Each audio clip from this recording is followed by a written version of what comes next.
పంచాయతీ కోసం వచ్చిన గ్రామ సభకు వచ్చిన పెద్దలందరికీ, నాతోటి సభ్యుడు వార్డు మెంబర్లు ఆశ్చర్యమైన స్పెషల్ ఆఫీసర్ గారికి, పంచాయతీ గారికి, పెద్ద మనుషులకి, నాతోటి మిత్రులకి, పూర్ణాన్నకి, ఆడవాళ్ళకి అందరికీ నమస్కారం. చాలా ధన్యవాదాలండి. ఒకటి ఇక్కడ గ్రామ సభ మెయిన్గా మనం 99 రోజుల యాక్షన్ ప్లాన్ ఒకటి. దీంట్లో భాగంగా మనకి అంటే సంక్షేమ పథకాలు ఆల్రెడీ గవర్నమెంట్ చాలా వరకు ఇచ్చింది. ఒకటి సన్నబియ్యం ఒకటి, రుణమాఫీ ఒకటి, ఇంకా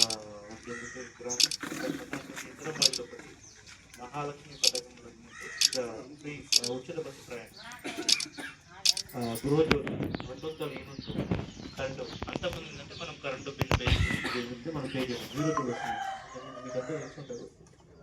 ఇంకోటి ఏంటంటే సన్న రకం వరికి బోనస్ ఒకటి. ఇంకోటి కళ్యాణ లక్ష్మి ఒకటి, షాదీ ముబారక్ కానీ. ఇంకోటి ఏంటంటే కొత్త రేషన్ కార్డులు. మెయిన్గా నేను చూసినంత వరకు ఇప్పుడైతే కొత్త రేషన్ కార్డులు చాలా వరకు వచ్చింది. నేనే దరిదాపుగా 34 కొత్త రేషన్ కార్డు నా చేతుల నుంచి పోయినాయి. నేను కొత్త వాళ్ళకి ఇచ్చాను. నేను వెళ్ళి అప్లై చేసి నేను కొత్త ఇచ్చాను. నెక్స్ట్ ఇంకోటి ఏంటంటే వెయిట్ జరుగుతుంది ఇందిరమ్మ ఇల్లు. గత 10 సంవత్సరాలుగా మనకి రానిది ఇందిరమ్మ ఇల్లు. ఇప్పుడు ఇంకా నెక్స్ట్ ఇది జస్ట్ వచ్చి గవర్నమెంట్ వచ్చి రాగానే 1 year లోపలనే మనకి ఇందిరమ్మ ఇచ్చింది. నెక్స్ట్ ఇంకో తరం సెకండ్ ఇయర్ ఇంకా కొత్త ఇల్లు కూడా వస్తున్నాయి.